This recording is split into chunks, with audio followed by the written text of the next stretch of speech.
All right. About ready to rock and roll, sir. Yes, sir. Always. Well, Now stay tuned for another original Studio B production right here on the Voice 17104.com. Welcome, my brothers and sisters, to the Richard James Show on 17104, The Voice. greetings, my friends, and salutations. Welcome again to the Voice 17104, the Richard James Show. Kind of a special edition. Tomorrow I'm having a procedure done on my back. I've been experiencing some problems in turning our abilities to walk, but my health in general is good. Stories of my demise have been much exaggerated. Uh, all in all, things are going well. I have a wonderful business that we're operating. I also have a wonderful family. We had a beautiful Thanksgiving dinner in which my son-in-law and his wife, my daughter Maria, uh, and my beautiful, wonderful, adorable wife, Mary Elizabeth, got together, and boy, did they put on a dinner that was out of this world. You know, I got, I'm gonna tell you, I got a birthday coming up real soon, and looking at the calendar, uh, I will be 80 years old if God bless me to make it to the birthday. Okay, the birthday comes on December 8th. Uh, that was historically the day after when Eleanor no, Franklin Roosevelt declared war on the Empire of Japan. And that was because on December 7th, Japan bombed Pearl Harbor, which is one of America's largest, not largest ports at the time, and where much of our Navy uh, was there. And they bombed it, and it killed, I understand, close to 3,000 people, and basically destroyed our Navy. What was much of our Navy was housed there at Pearl Harbor in Hawaii. So I was blessed to come in this world on the 8th. And so thank God for that. And thank God for the apostle ability reaching my 80th birthday. So I thought maybe, since the old man's birthday is coming up pretty soon, and to tell you the honest to God truth, I don't think I'm no better than anybody else, and I don't think I'm no less than anybody else. And I respect and love all people. But I've had a particularly blessed journey in terms of my life. Does that mean I had a journey without pain? Does that mean I've had a journey without problems and issues? No, no, no, no, no. I was born into this world a man of African descent, also with some Native American Sioux blood in my veins, and also some Asian blood in my veins. The vast majority of those veins are filled with African men. I'll say over 90%. And also, I missed one, and also some Caucasian blood in my veins. So I got a little bit of this, a little bit of that, and a little bit of the other, and a whole lot of African American. 90% of who and what I am in terms of genealogy is African American. And today, I want to share with you some of that journey. It's been a very special journey for me. Uh, I've learned a lot, experienced some pain, experienced some illness, and here I am, uh, 80% of a century, and just about 80%, and I'm still here on the planet Earth. And I love the idea. I always did love broadcast. I always did love performance. I always did love to lift up motivational and inspirational speakers. And I'm blessed to be here on the Voice 17104. Um, so what I'm gonna do today is I'm going to share with you some of my journey, some of the things that have happened to me overall in my life, and also share with you a verse. Now, I'm not the greatest poet in the world. I don't pretend to be an Oscar Wilde, a Walt Whitman, a Langston Hughes, Nikki Giovanni. I don't claim to be all three. I just claim to be Richard James, aka Omari Kenyatta Taraji. And I write. I don't write to compete. I don't write to be better than somebody else. I write to express myself and express the love that God has given me and put in my heart for people. And the people that He's put in my life, some of the individuals that He's put in my life have made me to be who and what I am. But getting on that journey that I talked about, let me just tell you a little bit about that. And I'm going to lift up some poetry in the meantime. First of all, and I've said this before on different broadcasts, I was born in Southwest Georgia. I would say 38 miles from the Georgia-Florida state line in what they call Thomas County. And I was born right outside the city limits of Thomasville, Georgia. That's my home. Now, that's my mother's home. That's my father's home. And that's where it all began for me. My aunt, I think Aunt Beauty, I think was her name, was the midwife. I mean, I wasn't born in a hospital. So, many of our children were born to midwives, and both white and black back in the day.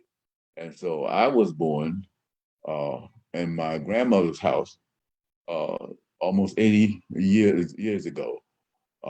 And I was born with the aid and the help of a midwife, Cousin Beauty, we call her. And, I discovered something amidst my mother's paper. My mother's passed away, I think about 11 years ago. But my mother lived to be the ripe young age of 96. And my mother loved to write.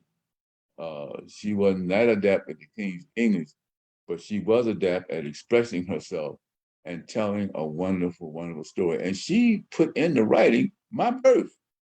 I'm still not over that. She talked about her feelings and what was going on when I was being born. I can't imagine. I said, this woman was very, very, very, very special. And my birth was special. And she had three boys, Sam, Kurt, and Richard, who was myself. But she wrote it. And I was born out there on the James property. My grandmother was named Caroline James, and I was born there on her property with a member of our family helped me to do that.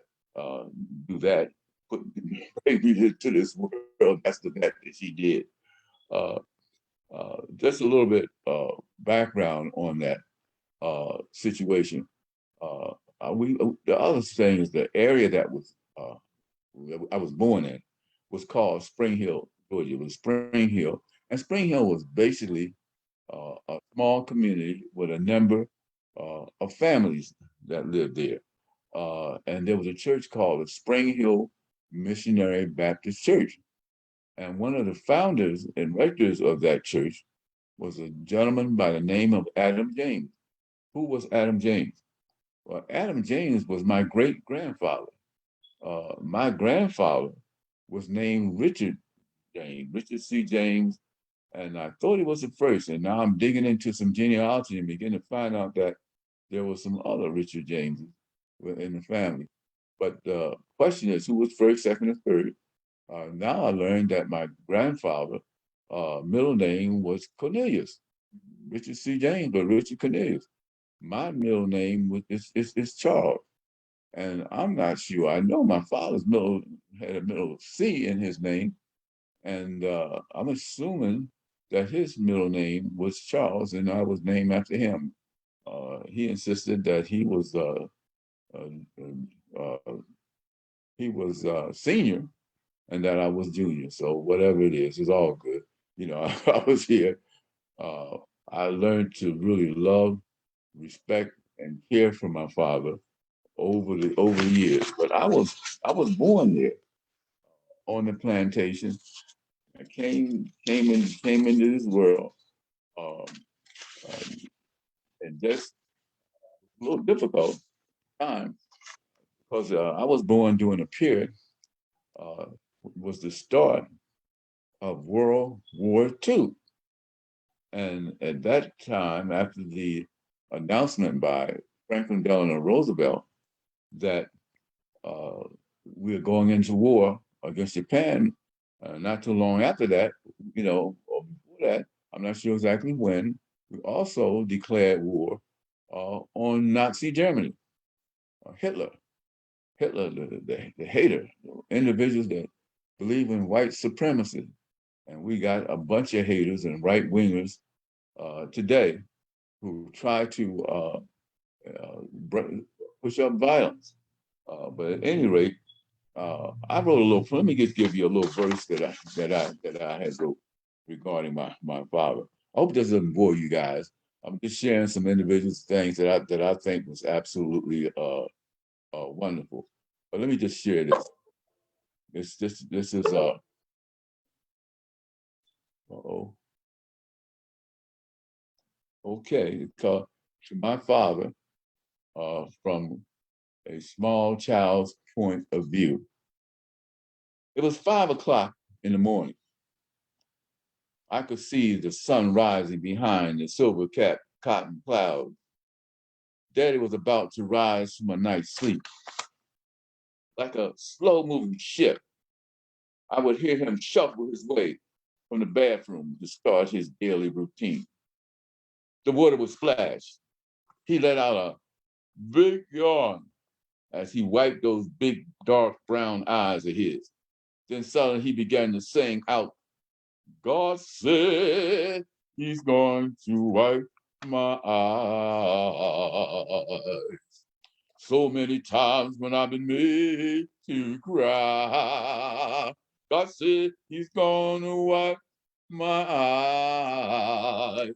Said he would, said he would, said he would.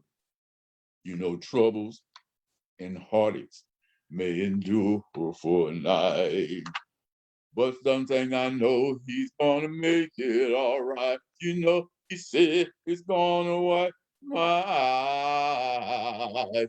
So many times when I've been made to cry. You know, he said he's gonna wipe my eyes. Said he would, said he would, said he would. My father was a great singer. He loved to sing, and he could sing. Wonderful, wonderful singer. He sang with a group called the Jackson Chorus in a church called Bethany Baptist Church. That's the church that he joined when he moved to Chester, Pennsylvania. He also, for a brief period of time, sang with the Mount Eagle Quartet, a well-known local quartet within the city of Chester. But Daddy sang all the time. Daddy would think about something, or Daddy would be working in the field, and my father did a number of kinds of jobs. He was a first-class welder. He was a first-class carpenter. He did many things to support us and to make sure that we were well fed and well taken care of. And he did a great job for that. My daddy passed away in 2002 at the age of 84, having lived a blessed life, having lived a wonderful life, and having been a wonderful man. We had 3 boys in our, and like I said, Curtis, Sam, and myself. And my brother Sam was an artist in every sense of the word. And he had talent that was unbelievable. Sam was a carver. He would carve images of people and animals or whatever out of wood. Sam worked with steel. He would make candles and figurines out of steel plates. I mean, Sam also, to add to that, he used charcoal and pencil, and he would sketch. He would draw pictures of individuals. My brother Sam was an artist among artists, and if he had believed in himself at the level of talent that he had, I think Sam could have been one of the greatest artists that Chester ever produced, because there were individuals that did very well with their art that wasn't nearly in the same ballpark as my brother Sam. And I'm not saying that because it was my brother. That didn't make him great being my brother. Made him great was the God-given talent that he had and that he performed.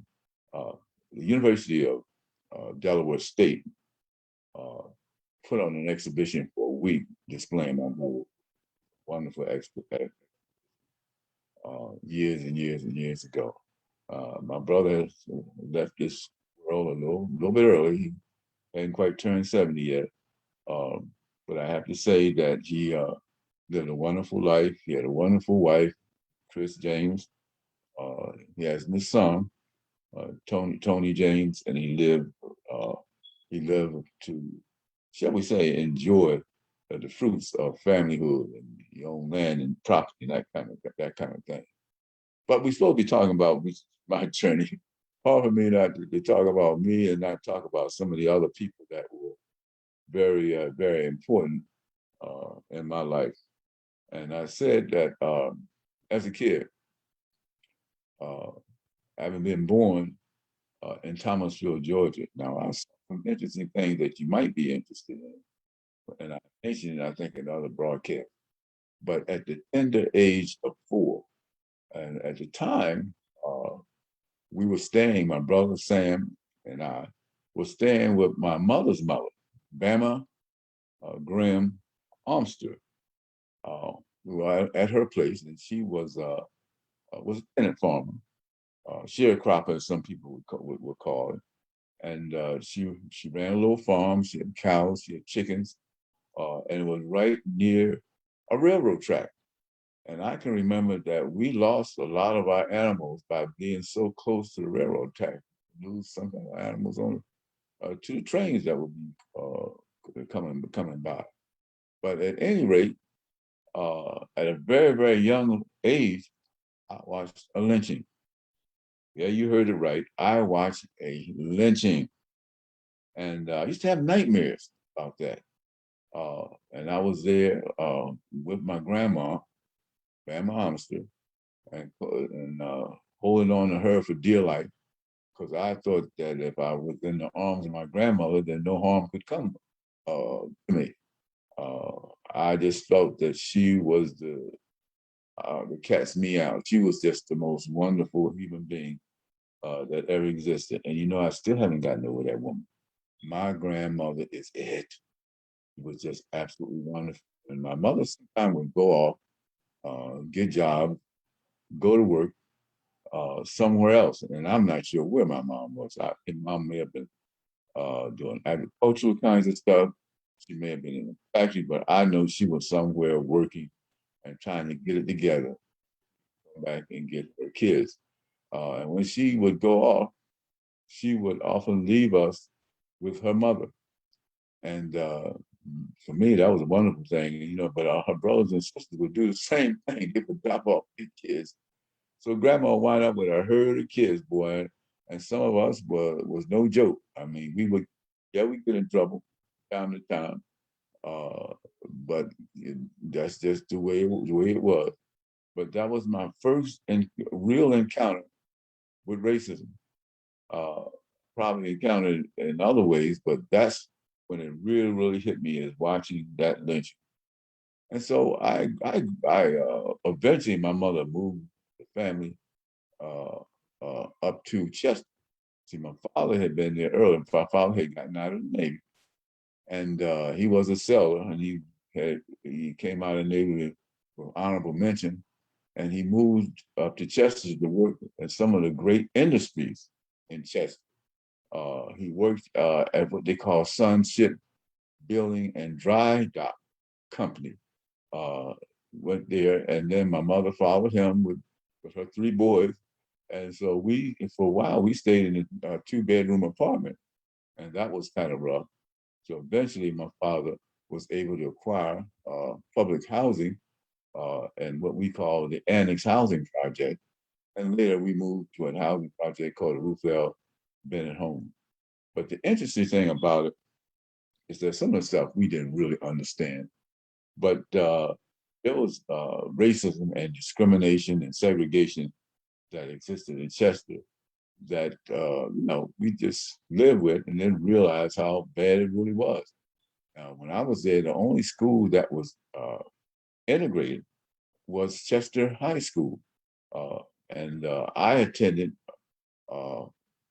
kindergarten.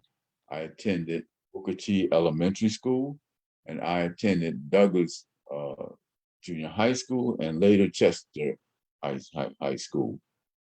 Interesting experience. The black schools never did have the same resources that the white schools had, because I didn't know the difference. All I know is some of our stuff was old and ugly. But I didn't understand the difference. I didn't know that whites got a better deal than we got. But that was the reality until we got to high school. And in high school, did I get the support and encouragement? Some of our students, Mrs. Hogan, I'll never forget her. She was always on our side. Matter of fact, as an adult, when I was, I received a position later on in the governor's office and received a lot of press about that position. And Mrs. Hogan invited me to come back just to speak before a class. And oh my God, was that an honor and a thrill. So there were individuals that were at the high school that cared about us, they cared about our education and wanted us to succeed. So, and Mrs. Hogan was one of those people. But prior to that, when I graduated from high school, one individual that really supported me and encouraged me to go on to college was Emma Brinkley. Emma Brinkley later became principal of Douglas Junior High School. We call it junior high school, and now they call it middle school. And she encouraged me to go to college, and I did. I went to, first of all, I went to what is now called Widener. It was then Pennsylvania Military College.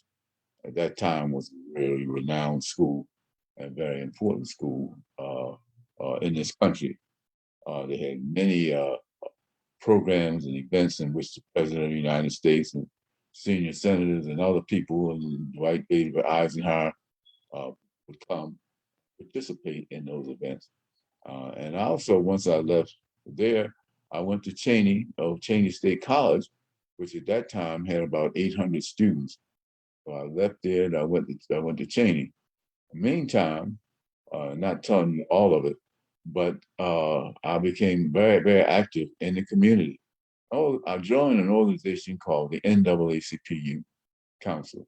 The NAACP Youth Council was headed up by Alfreda Charlton Reed. She was Alfreda Charlton in those days, but she is now Alfreda Charlton Reed.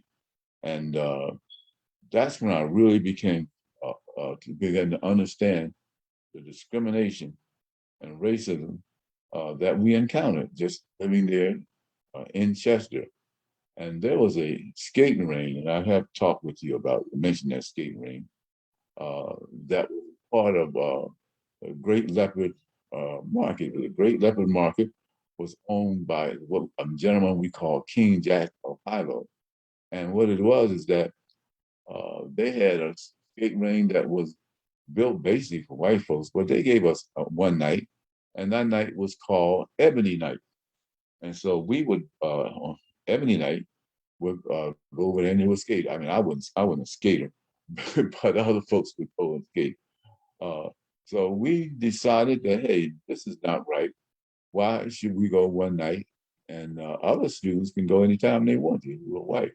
So we picketed set up a picket line, got a number of students, some college students. We had kids from Cheney, we had kids from Temple University, we had kids from Swarthmore College, a lot of kids from Swarthmore College, white kids, some Jewish kids participated. King Jack was Jewish himself. So you can't condemn everyone because of the racism of a few. Despite the fact that King Jack was a white Jew, most of the kids that supported us were white. Okay, and sometimes by the hundreds they would come, and then we have a whole lot of black students, Cheney, and those students that were home for summer vacation would come and help us. But that really sparked the civil rights movement, and Chester was on the civil rights map at that time, and that sparked it. And so, as a result of that, we had demonstrations night after night, and we were concerned about the fact that we had to deal with also unemployment or underemployment, because in spite of the industry that existed in Chester, quite often we were not able to get the finer jobs or the better jobs. What they give us, and they didn't always give us the positions that we felt that we were qualified for. So our demonstrations, first of all, we attacked segregation. Segregation meant inferior education quite often, and it wasn't just the fact that we were separated from some of the other students. The fact is that we got inferior resources. Sometimes we get old, out-of-date books. We get instruments and things that other kids would get, leftovers, left behind, that kind of thing. So we began to learn that and see that. The older we get, when I joined the NAACP Youth Council, I was like 21 years old. Had been out of school a couple of years. Had looked very, very hard for employment. Had a very difficult time finding a job, but finally I was able to save up enough money, and I went back to school. I went to Temple University High School, and lived at a place called a Fellowship House. And then later I went to Widener, and later I went to Cheney. I was happy to receive scholarships from the Cheney alumni to help me, and also I received a loan that my father was able to get for me through the bank in order to pay for my education. I mean, so I went through a lot, but I was able to get it done. Both of my brothers went to college. Curtis went to Penn State. Sam went to a technical school, Lincoln Technical School, and another school. I don't remember exactly the name, but we all pushed for an education in a segregated, discriminatory world. We also, with my father's wishes and support, joined the NAACP. You guys should join the NAACP. Join the NAACP. I said, okay. So we did that. I became extremely active. My brothers were active, but not quite as active as I was. And we all participate in those demonstrations. I participated in a sit-in at, I think it was 7th and Edgemont Avenue in downtown Chester. And in that situation, I wound up with a skull fracture by being by this brutal and ridiculously unintelligent, crude, racist police officer. But it was an experience. I mean, I had headaches for years dealing with that issue. So this is all part of the journey. My journey was, like I said, was very interesting. And beginning to fight for equality was a part of it. One thing that I also do that I lift up, I organized a tutorial project. We were having difficulties in terms of education. And so we organized a tutorial project in which we would do one-on-one and sometimes 3 and 4 on one tutoring for our kids, because our kids were not doing so well in school. So we did that. We were able to get some of our college students, Temple students, some students from Cheney, many students from Swarthmore, to sit down with young people and do the best they can. Some of these were not teachers, but these were kids that had certain knowledge that they had acquired, but the level of education that they had. And so we set up a special tutorial project. We were able to get the social organizations in Chester to support it. The Friends Meeting House, they were very kind to me. We set up a public library, in the public housing project, William Penn Public Housing Project, and we had thousands of books, hundreds of books. Maybe I'll be more less exaggerated, but hundreds of books that were donated to us by the Friends and by other people, where our kids can go and read and study at a quiet place. And we had the cooperation of the Housing Authority to do that. So that was one of the projects that I worked on. Another thing is that this is done along the time when LBJ came in with his Great Society program. And so he started funneling money within the communities so that we would have community organizations. And the community organizations we began to deal with racism, discrimination. We deal with issues and problems that we had with public welfare and some government agencies. We were taught how to do this. I had some training under the late, great Saul Alinsky, Rebel for Radicals, the book that he wrote, and he became famous for the work that he did on the South Side of Chicago. But he was a great community organizer. I think Barack Obama also worked on the South Side of Chicago. But we were able to start what was initially called the Greater Chester Movement. And that Greater Chester Movement was set up so we can begin to organize community. We had an organization we called it Committee for Freedom Now. And that's where we started organizing block groups, public housing, private housing. We set up another organization called CHIP, Chester Home Improvement Project. And that was run by Robert Wade Neighborhood House, which was a Quaker organization. So what we did there was home improvement. We would go in and do minor repairs and paint and restore houses. That's what CHIP was about. Greater Chester Movement had a number of programs. They had daycare, they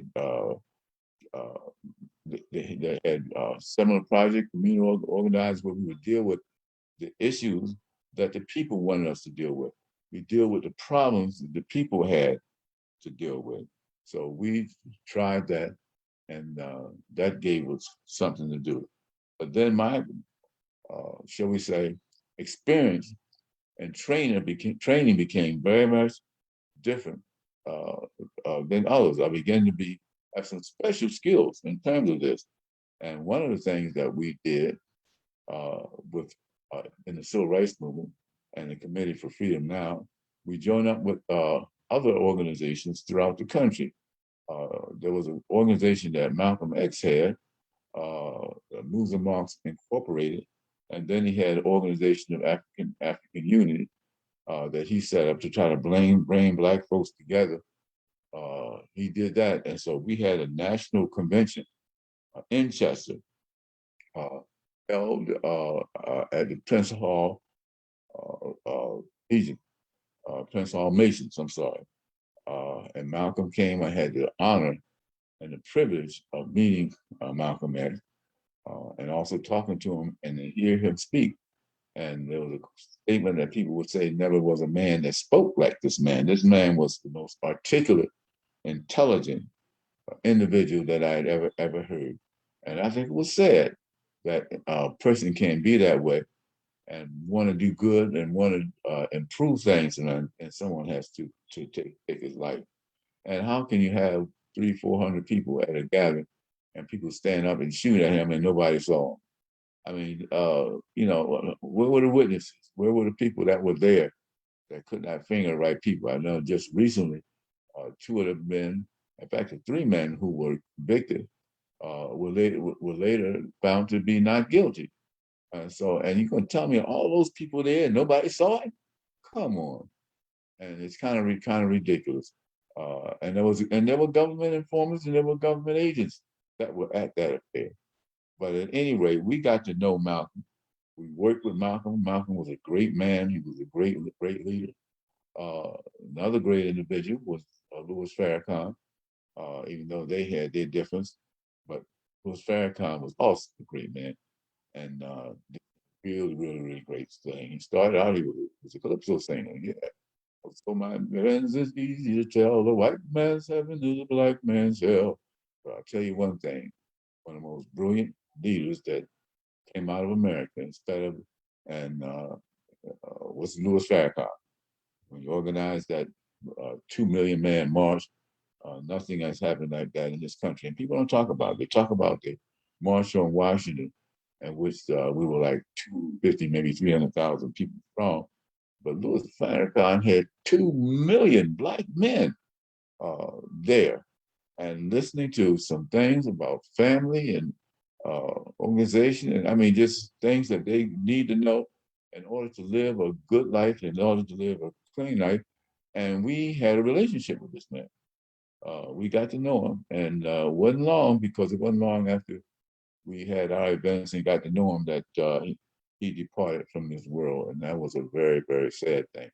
But you know, it's an interesting thing about it is Chester, small town.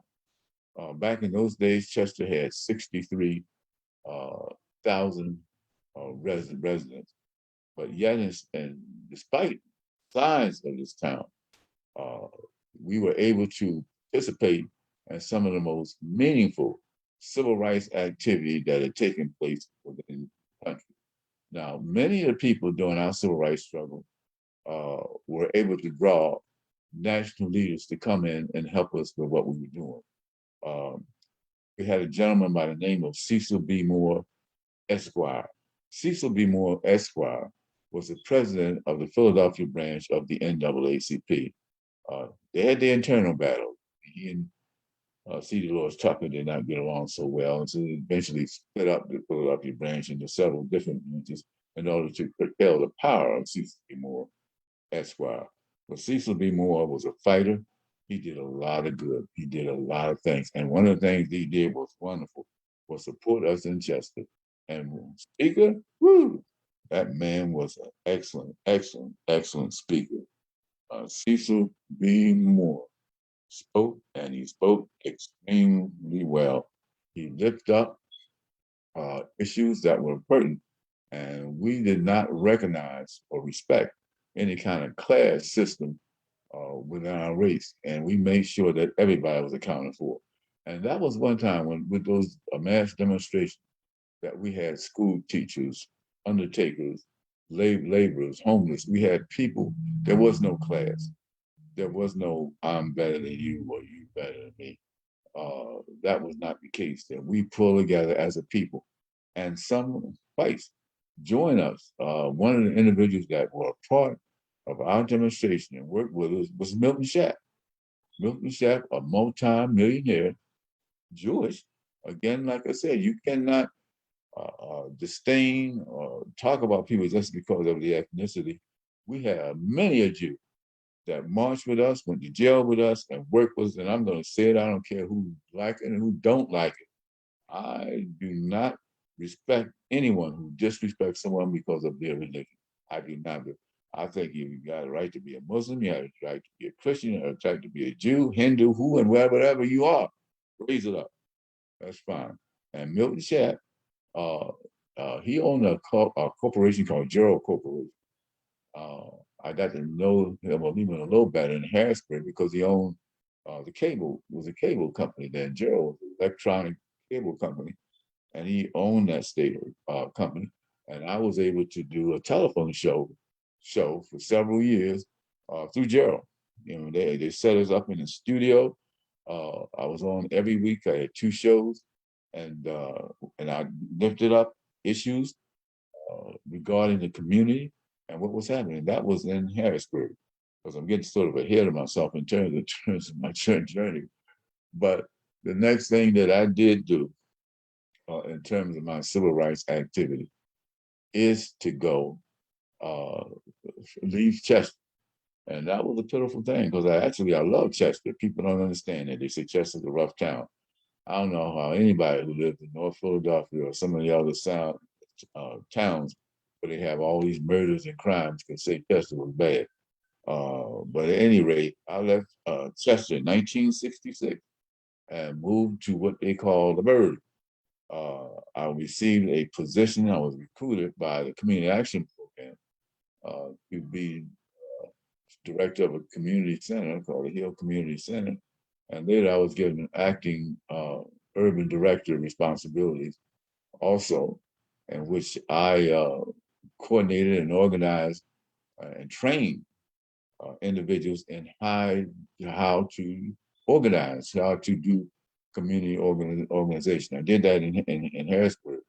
And we didn't have much of a budget when I moved to Harrisburg, but it's amazing what we got done without a budget. One of the things that we did at the Hill Center, we had a martial arts program, we had a boxing program, we had a basketball team, we had community block organizations. And what we would do is organize those community blocks around issues within that particular community. So if you had some issues in that particular community, we would organize you and talk to you about how you can try to make improvement or get things changed. And this was both basically what people were living in rented housing. A lot of issues that we had also had to do with public housing and what was going on in public housing. So we had those issues, and we worked to do it. Eventually, they took me. I was too effective as far as people were concerned. They were scared to death of the publicity that came with the organization. We set up also, by the way, a business organization called Ghetto Enterprises, in which we worked and we got funds that were given to us by religious organizations to set up minority business. So we got a lot done with what we had at the time. And we had civil rights activities because we had to deal with segregated schools and housing discrimination and job discrimination. And the state was discriminating. The state was very, very difficult to get a job with the state of any consequence. And also, it was very, very difficult to get a job unless you were politically connected. And some of the blacks who were politicians, you had to go through them to try to get anything. And generally, you wind up with a clerk one or a clerk two. So it was really difficult. Harrisburg was a government town. It was a capital city. And so we had to organize and get ourselves together to be able to get anything accomplished in the capital city. So that was it when I got to Harrisburg. And there was a gentleman by the name of Orville Eiffel. Orville Eiffel was pastor of Bethel AME Church. He was originally from the islands. I'm not sure which one. I think maybe Jamaica. But he was a brilliant man, and he was with us in Chester. He was one of the heads of the ministerial, so West End Ministerial Association, that worked with us in trying to deal with racism and discrimination. And he came to Harrisburg, and he did the same thing in Harrisburg. He did the same thing in Harrisburg. He set up an organization. We had the organization of ministers, which included Reverend Clement, included Jefferson Wright, included a number of organizations that we set up to deal with discrimination and racism in the city of Harrisburg. And it was kind of nice, somebody that I knew who was a great man and helped us get it done. Over at the Hill Center, we had a number of people that helped out in the Hill Center. One was a young by the name of Peter Jackson, a number of kids, was on welfare and came to work with us. And she was so brilliant and intelligent that I made her my assistant. She later went to college. She rose up in the ranks. She was a wonderful woman, and she accomplished. There was Eugene Smith. There was John Manigault. We call him Joe Smooth. It was Mr. Hall. It was Mom, lady we call Mom Morrison. Mom Morrison was the grandmother of Marcia Reed. Marcia Reed started a organization called a school, really, Children of Africa. In fact, my daughter Keisha attended Africa. But then we did a lot of things. We had a lot of programs and organizations that lifted up people. We established relationships with innovations like organizations like the Nation of Islam. We established relationships with some of the Lutheran churches and the United Methodists and the Friends Meeting churches. So we established across the board relationships with people, and were able to get some things done in Harrisburg. I stayed in that position for about years or so. And then I was recruited by a gentleman by the name of Dr. Thomas George. Dr. Thomas George is out of Philadelphia and had a sister, and they were all physicians. And Dr. Thomas Georgia was appointed by Governor Schaefer, Republican governor, to be secretary of two departments, which was most unusual. He was Secretary of Health, and he was also Secretary of Public Welfare. And so he recruited me. I had a gentleman by the name of Clinton McKay, who lived in New York at the time. He recruited me to become civil rights director for the health department. And, told me that if I ever wanted a job, they'd come and see him, that he would like to have me come to work for him. So I did. And a year later, and Clinton would come to my meetings regularly. So he was involved. He knew the kind of things that we were doing and the things that we were trying to set up. And so I finally came and I met with Dr. Thomas Georges, and I was extremely impressed with Tom Georges. Tom Georges made it very clear that he was very concerned about the treatment of people of color, and he wanted to end discrimination as much as he can in state government. Now understand, he was the secretary of two individual departments. One of the departments was public welfare, which was larger than most of the other departments combined. And he had two departments. He had the health department and he had the public welfare. And between the two of them, he had the lion's share of state employees that was under him. And then I was blessed to receive a position with him and to be over one of those departments in terms of their civil rights program. He hired a gentleman by the name of Banner, we call him Tank Banner, to head up the public welfare end, which was the largest end, and he gave me the health department, which I was most pleased to get. And we got some work done. It was interesting. It was formidable, and we didn't have all the cooperation in the world from other departments. We other individuals that we had to deal with, because on the health department we had to look at hospitals and organizations, medical clinics. We had those things to deal with within that health department, and did the best we could. Fought hard. Happy to have the support of the Secretary of Welfare and the Secretary of Health. So we stayed there for a while. And then, of course, when you get into the government game, people change and politics change. People, individuals change. So they, Thomas Georges left, and they hired a gentleman by the name of Dr. Spellman. Now, what happened was our Governor Schaefer left, a Democrat by the name of Milton Schaap was made governor. You would think that I would do pretty well with Milton Schaap, that I had worked with him in terms of my TV broadcast, and also I worked with him in Chester, Pennsylvania, doing a mass demonstration. He wasn't against me, but he had a lot of people, because I had come in on the Republican administration, that attacked me and came after me. So I was offered a position And they told me that they need to put somebody of their own people in my job, which shouldn't have been a political job in the first place. But they offered me a job with the Philadelphia Urban League as basically a director of operations or a deputy director there, where most of the individual projects reported to me. But that was a story within itself. I think that that was sort of a tricknology.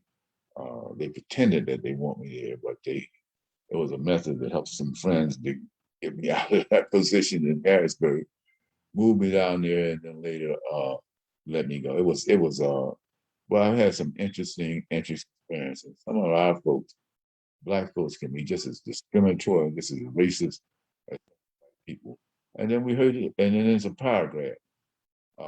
Had a power. I think that what happened in that situation, the gentleman, he was supposed to be moving out of that position and with the Rizzo administration and city government, and his position didn't come. He said, "Whoa." They had brought me in as backup to take his spots. He made sure that life was difficult for me, uh, and so he would make sure that I leave, so he would keep his spot. It was just amazing, and I got to know Philadelphia a little bit too. Some of the different organizations, Philadelphia Urban League, I got to know them. We had a youth advocacy program in Philadelphia that was headed up by John White Jr. John White Jr. was a gentleman that had positive things ahead of him in terms of his career. He later on, in a few years, became Secretary of Public Welfare, the largest state government agency. And he and I were friends, and we stayed together, we worked together in West Philadelphia, the advocacy program. And we did that. And I left when I left the league and I left the state of Seattle, Washington, and became director of affirmative action, equal opportunity, and all business for the city of Seattle. I stayed in touch with John, and ultimately, after being out there for 11 years, I returned to the coast and returned also to Pennsylvania, and was awarded a position by the new governor, Robert B. Case Sr., as director of the entire statewide equal opportunity affirmative program. That was an honor and it was a blessing. We get that. That was absolutely wonderful to come back to that. But that's another chapter. That's another chapter. I went out to Seattle, and in Seattle, I had really, really interesting experience in Seattle. I continue. By the way, I was in broadcasting when I was in Harrisburg, and had a show, Black Workshop. And then I continued my work in broadcasting when I moved from Harrisburg, where I initially had my broadcasting, and started a couple of shows there in Seattle. And also, I was a syndicated writer for several Black newspapers, the Tacoma Facts, the Seattle Facts, Medium. I would write a syndicated article, and I got really, really involved in public publication. Did this at the same time while holding down a position for the city of Harrisburg under a mayor called Wes Almond, and they had hired me to help them to like recruit for their police force, for example, and recruit for their fire department to try to raise up their situation there. So that was started to me in terms of Seattle. But I have something else that I just want to share with you. I had an interview with my daughter, Maria James. We talked about art and activism, and she asked me a bunch of questions about my history and my involvement in it. She's very, very much concerned and interested in the movement and things we accomplished. So I want to share that. We're just dealing with my journey and my history, and then hopefully next week we'll have some guests and we'll have some further interviews, and we'll go with that. But right now we want to lift up a video that was an interview by Professor Maria James, and myself here in the city of Harrisburg a few months ago. We're going to lift that up. We're going to come back. You have about 5 minutes. You want to show that real quick? Yes. Okay, gotcha. I got it. Oh, I see what you mean.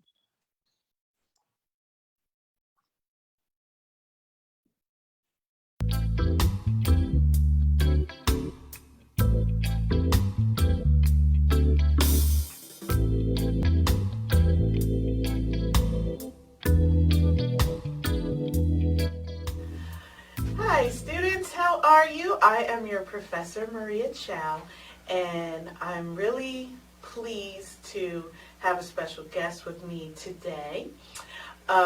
We have been talking the last couple of weeks about the civil rights movement and the Black arts movement, and my guest today was very active in those movements and is an artist himself.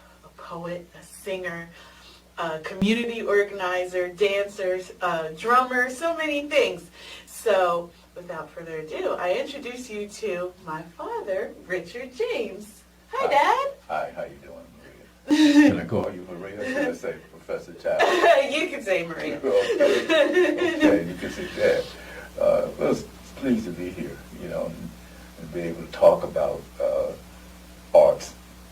Particularly in the African American community, the development of arts, and also to talk about the struggle, the life struggle for liberation and freedom that really began with the African American community and then lit a fire throughout the nation where other people began to deal with issues and stand up in the county.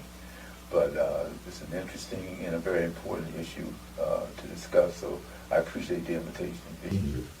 Wonderful, and you're right. We talked about in one of the PowerPoints that this was a borning struggle, meaning that it affects not only the African American community, but then later we had the Red Power movement and the if you're down with the brown for the Chicanos and Chris, Chris, I think we don't have enough time to really get into this piece. What I want to do is to show this entire piece on our next show, if that's okay. But this is an interview between Maria and myself, and we really don't have time to get into I kind of went overboard in discussing my journey, and I really didn't leave enough time for this. But hey, next week, folks, and it's a tremendous interview. She has some really pertinent questions. I want you to come back and tune in again so we can see that. And again, all right, I want to thank you for tuning in this week. I try to lift up the my African Paradise business. Come down to see me at 35 South 8th Street in Lebanon and make a purchase if you can. This Christmas time is coming up. All right. We try to lift up. There's some pictures you can see. Santa Claus has arrived. There he is, and then there's some other masks and things. So come down to see us at the Lebanon Valley Farmers Market. And I want to say again, thank you, Chris. Thank you for your patience and helping us to put these things together, these shows to go. And thank you for the opportunity. And God bless you all, folks. And I'm going to say so long, and may heaven smile upon me. Oh, and one thing I wanted to do also is just briefly lift up the fact that I had a passing in my family. Reverend Jeanette Hopkins Branch, who is well known in the Harrisburg Bank, passed on to glory a couple of weeks ago. She was my first cousin, loved her to death, but we have to sometime move on. So I just want to say my condolences to the rest of the family. And we got to keep on keeping on. Thank you again, and so long. And I'll see you next week, and then we'll lift up this video so you can take a look at it. All right? Take care now. We'll see you.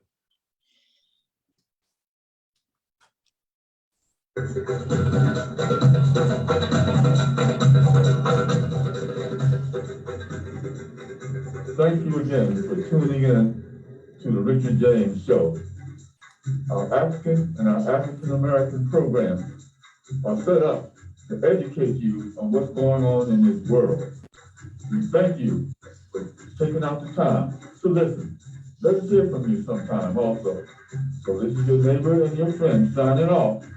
Until I see you again next week and hear from you again next week. So long. God bless.